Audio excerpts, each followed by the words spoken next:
Sofia sat on the front steps of her grandmother's cottage, her chin resting on her knees as she gazed up at the evening sky.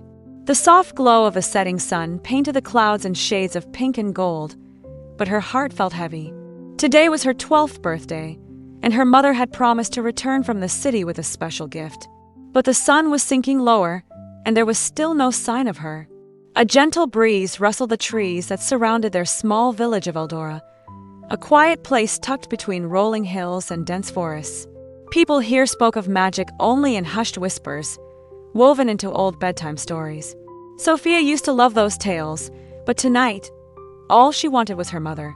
Sofia, her grandmother's warm voice broke through her thoughts. She turned to see the elderly woman standing beside her, a soft smile on her wrinkled face. Silver strands of hair escaped her neatly braided bun, catching the last rays of sunlight. In her hands, she held a small wooden box, its surface smooth and polished with care. "This is for you, my dear," her grandmother said, offering it gently. Sofia hesitated before reaching out, curiosity flickering through her sadness. She ran her fingers over the cool wood, her heart beating a little faster. Maybe, just maybe, this birthday would still hold a bit of magic after all. Sofia's breath caught as she slowly lifted the lid of the wooden box. Nestled inside was a delicate silver chain, holding a single, glowing blue gemstone. The light within it pulsed gently, as if it carried a sliver of the sky itself. "It's beautiful, Grandma," she whispered, her fingertips grazing the smooth, cool surface of the gem. A soft warmth spread through her hand, sending a shiver up her spine. Her grandmother's eyes twinkled with a knowing look. "This necklace has been in our family for generations," she said. "It holds a rare kind of magic, one that reveals the truth hidden within people's hearts. But be careful, my dear. Magic is a gift, but it is not always easy to control." Sofia hesitated only a moment before clasping the necklace around her neck. The instant the gem rested against her skin, a gentle warmth blossomed in her chest, as if something inside her had just awakened. She didn't fully understand it yet, but deep down she knew this birthday was about to change everything. The next morning, as Sofia strolled through the bustling village square, a peculiar sensation settled over her. Each time she glanced at someone, the necklace resting against her collarbone grew noticeably warmer. As she passed Mr. Thomas, the kindly old baker, a soft golden glow surrounded him, flickering like the gentle warmth of a sunrise. But when her eyes landed on Oliver, a boy from her class known for his mean-spirited ways, his aura was a dull, lifeless gray. Sofia stopped mid-step, her fingers brushing against the glowing gemstone. Is this what Grandma meant? Was the necklace revealing the true nature of people's hearts? Curious, she continued walking, her eyes darting from person to person. A farmer rescuing a lost lamb shimmered with a radiant gold, his kindness unmistakable.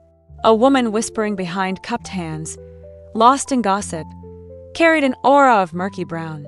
Everywhere she looked, the world was no longer just what she saw, it was what she felt. Then something changed. Near the village well, a lone figure stood cloaked in a heavy hood, his face obscured by shadow. The moment Sofia's gaze landed on him, an icy chill shot through her necklace. The warmth she had come to expect vanished, replaced by a deep, bone-cold sensation. His aura wasn't gold. It wasn't gray. It was pitch black. A shiver ran down her spine. She couldn't explain how, but she knew something about this man was deeply, terrifyingly wrong. That night, as the fire crackled softly in the hearth, Sofia sat beside her grandmother, her fingers tracing the smooth surface of the glowing gemstone. She took a deep breath before speaking. "Grandma, I saw something today. Something strange." Her voice was barely above a whisper. "I think the necklace is trying to warn me." Her grandmother's warm expression faded into something more serious. She set aside her knitting and turned to face Sofia fully.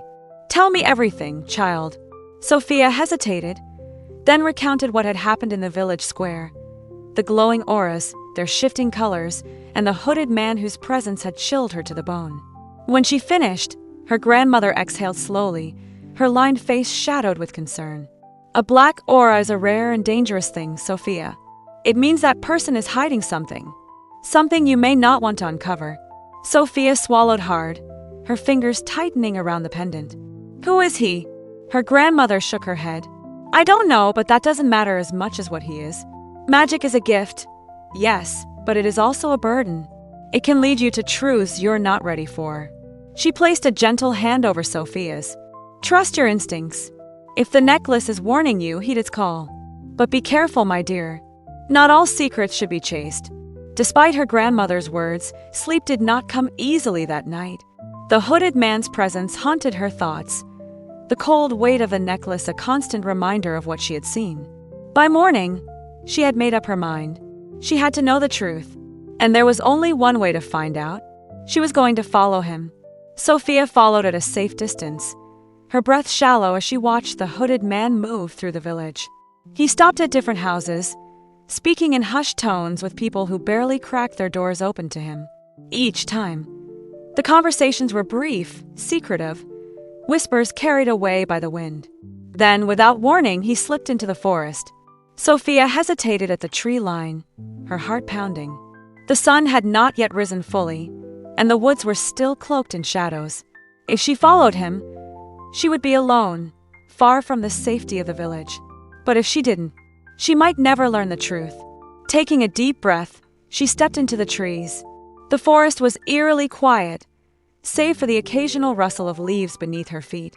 She moved carefully, keeping her eyes locked on the hooded figure ahead. He weaved through the undergrowth with practiced ease, as if he had walked this path 100 times before. Finally, he entered a clearing where several others were already waiting. They stood in a tight circle, their faces shadowed beneath their own hoods. The tension in the air was palpable. Sofia crouched behind a thick tree trunk, straining to hear. "We take the village tomorrow night," one of them said. Sofia's breath caught in her throat. "Take the village? What did they mean?" "Everything is ready," the hooded man responded. "No one will suspect us. And once we have the necklace, no one will stop us." Her fingers flew to the pendant resting against her chest. They were after the necklace. A cold wave of fear washed over her. If they knew about the necklace, then they knew about her. She couldn't stay here. Slowly, she began to inch backward, careful not to make a sound. But as she took another step, a branch snapped beneath her foot. The whisper stopped. Sofia didn't wait to see if they had heard. She turned and ran, her pulse thundering in her ears. Branches clawed at her arms as she tore through the underbrush, desperate to put as much distance between herself and the clearing as possible. She had to reach the village. She had to warn them before it was too late. By the time Sofia reached her grandmother's cottage, her lungs burned and her legs felt like they might give out. She burst through the door, gripping the doorframe for support. "Grandma, we're in danger," she gasped. Her grandmother rushed to her side, worry etched into her face. "Sofia, what happened?" Sofia took a deep breath and quickly explained everything. The hooded man, the meeting in the forest, their plan to take the village and steal the necklace. As she spoke, her grandmother's expression grew dark. "We cannot keep this to ourselves," she said gravely. "We must tell the village elder." That evening, the townspeople gathered in the village square, their voices hushed with concern. Lanterns flickered against the growing night, casting uneasy shadows as whispers spread through the crowd. At the center stood Mr. Bernard, the village elder, a wise man with kind but watchful eyes. Sofia and her grandmother told him everything. He listened in silence, nodding slowly before turning to face the crowd. "We cannot allow these people to bring harm to our home," he said, his voice calm yet firm. "But we must act with wisdom, not fear." The villagers murmured amongst themselves, their unease growing. Some wanted to stand their ground and fight. Others argued that it would be safer to leave and protect their families. Sofia clenched her fists. There had to be another way. "We don't have to fight or run," she said suddenly, her voice clear and unwavering. "We just have to outsmart them." The villagers turned to her, some with skepticism, others with curiosity. She glanced down at the glowing blue stone resting against her chest. The necklace had already revealed so many hidden truths. Perhaps it could help her uncover the key to protecting the village. Taking a deep breath, she met the elder's gaze. "Let me try," she said. "I have an idea." The next morning, as the village hummed with its usual bustle, Sofia set her plan into motion. She strolled through the marketplace, weaving between merchants and villagers, her expression carefully composed, casual, unaware. But she knew he was watching. The hooded man lingered at the edge of the square, his sharp gaze following her every move. She made sure the blue gemstone around her neck caught the sunlight, its glow impossible to miss. Then, as if completely oblivious, she turned and disappeared into the crowd. That night, under the cover of darkness, she and the villagers prepared their trap. Sofia laid a careful trail of small, glowing stones leading deep into the forest, their faint light beckoning like breadcrumbs. Then she climbed into the sturdy branches of a tree, her heart pounding as she settled into her hiding place. Minutes passed, then footsteps. The hooded man and his followers emerged, their dark cloaks shifting like shadows against the moonlit trees. "The girl was careless," one of them whispered. "She left the necklace here." They moved forward eagerly, their greedy hands reaching. And then the earth collapsed beneath them. Cries of shock filled the night air as they tumbled into deep pits hidden beneath layers of leaves and branches. Before they could react, torches flared to life all around them, revealing the villagers standing at the edge of the traps. The village guards stepped forward, weapons drawn, blocking any chance of escape. The hooded man scrambled to his feet, his face twisted in fury as he glared up at Sofia. "You little!" Sofia leapt down from her perch, holding up the glowing necklace. Its light pulsed steadily, casting a faint shimmer across the captured thieves. "Your heart was dark," she said evenly, "and your actions proved it. Magic only reveals the truth." A heavy silence followed. Then, the village elder, Mr. Bernard, stepped forward, his expression grave yet resolute. "Your greed has led to your downfall," he declared. "You will face justice." The thieves had no escape, no tricks left to play. As the guards secured them, Sofia exhaled, a slow wave of relief washing over her. The village was safe, and though the danger had passed, she knew one thing for certain. This was only the beginning of her journey. By the time the sun rose over Eldora the next morning, peace had returned to the village. People emerged from their homes, speaking in relieved whispers, their fear from the night before now a fading memory. The village had been saved, not by magic alone, but by courage, cleverness, and the strength of those who refused to give in to fear. Sofia stood near the well, watching as life slowly returned to normal. A gentle breeze rustled the trees, carrying the scent of fresh bread from the baker's shop. For the first time in what felt like days, she let out a deep breath, allowing herself to feel the weight of it all. Her grandmother approached, wrapping her in a warm embrace. Days passed since the village had been saved, but Sofia's heart remained restless. Though the danger was gone, and unease lingered, her mother had yet to return from the city. Every night, she sat by the window, eyes fixed on the dark road leading into Eldora, listening for the distant sound of hooves. But each evening passed in silence. One night, as the sky deepened into a sea of stars, her grandmother sat beside her, placing a gentle hand on her shoulder. "Your mother is strong, Sofia," she said softly, "but something tells me she needs our help." Sofia clutched the necklace, feeling the familiar warmth pulse beneath her fingertips. Could it guide her the way it had before? She closed her eyes, focusing on her last memory of her mother, the way she had smiled and waved goodbye before setting off for the city. Suddenly, the blue gemstone flickered to life. A vision formed in her mind, vague at first, then sharpening into something real. A carriage, overturned on a lonely forest path. Wheels splintered, horses gone, and inside, trapped beneath the wreckage, her mother. Sofia's eyes flew open, her breath catching in her throat. "Grandma," she gasped. "I know where she is." Without hesitation, she grabbed a lantern, the flame dancing wildly as she sprinted toward the door. She didn't stop to think. She only knew one thing: her mother needed her, and she would find her no matter what. The forest loomed around Sofia, its towering trees whispering secrets in the wind. The path was dark, and every rustling leaf sent a shiver down her spine, but she pressed on, her heart pounding. The soft glow of her necklace lit the way, pulsing like a guiding star. Before long, she found the carriage, its wooden frame splintered, the wheels shattered. The horses were gone, and the scene was eerily silent. But in the damp earth nearby, a trail of footprints led into the dense woods. She must have gone this way, Sofia murmured, determination hardening her voice. She followed the tracks, weaving through twisted branches and uneven ground, until the trees thinned into a small clearing. And there, her breath caught. Her mother was tied to a tree, her face pale but defiant. A group of men surrounded her, their torches casting flickering shadows across their cruel, smirking faces. "We've waited long enough," one of them sneered. "Where's the gold you were bringing from the city?" Sofia's stomach twisted. They had robbed her mother. One of the men stepped forward, unsheathing a knife. "If she won't talk, well." Before he could finish, Sofia emerged from the trees. "Let her go," she shouted, her voice stronger than she felt. The men turned sharply, surprised. One of them chuckled. "And who might you be?" Sofia didn't answer. Instead, she lifted her necklace, gripping the pendant tightly. The blue gem flared to life, its light cutting through the darkness like a blade.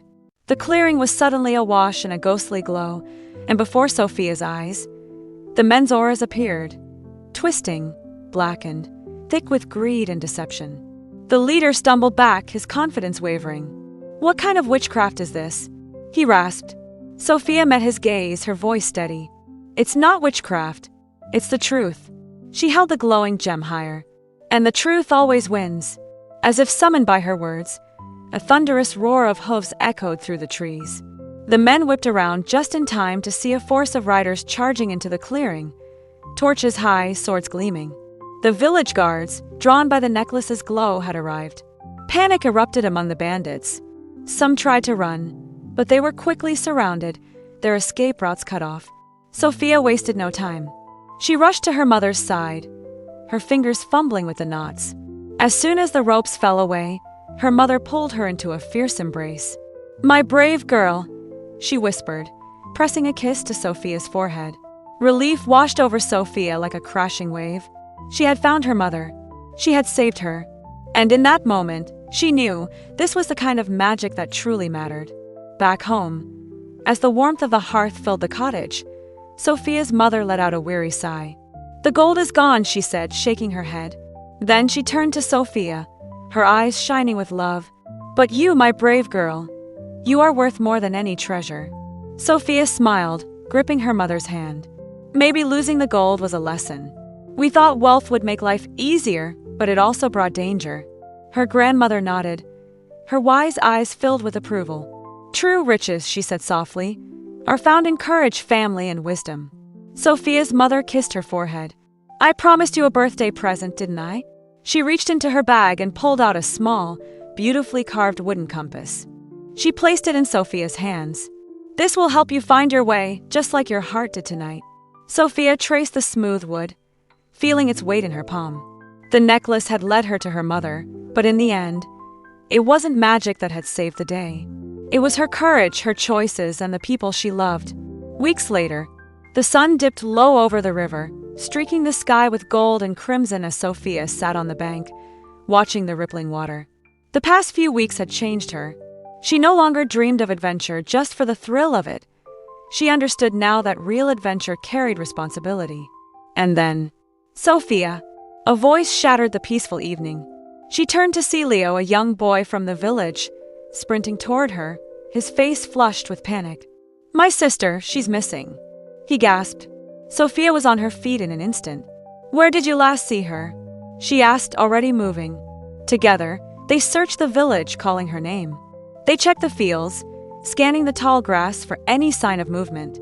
But as the light faded, a terrible thought settled in Sofia's chest. The river.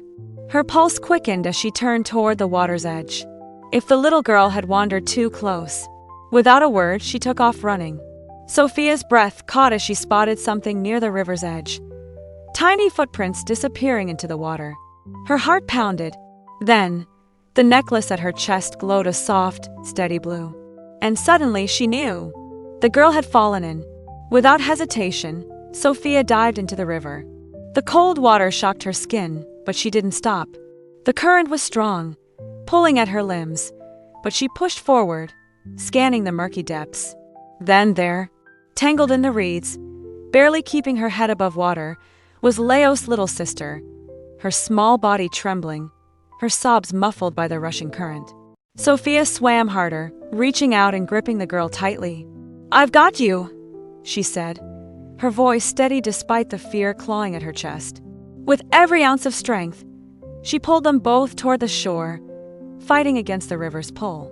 Finally, her feet found solid ground, and she dragged the girl onto the riverbank. Leo was there in an instant, falling to his knees beside his sister. Tears streamed down his face as he wrapped his arms around her. "Thank you, Sofia," he choked out. "You saved her." Sofia sat back, catching her breath, a small smile tugging at her lips. "Sometimes," she said softly, "the real magic isn't in objects. It's in knowing when to act."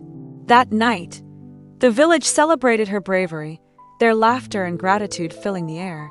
But as Sofia lay in bed, staring at the ceiling, she felt something deeper settle within her. She touched the necklace, feeling its familiar warmth against her skin. "I finally understand," she whispered. The necklace had never truly given her power. It had only helped her see the power she had carried inside her all along. The end. Moral lessons. 1. Real treasure is not gold. It's love, family, and courage. 2. Bravery is not just about fighting. It's about doing what's right.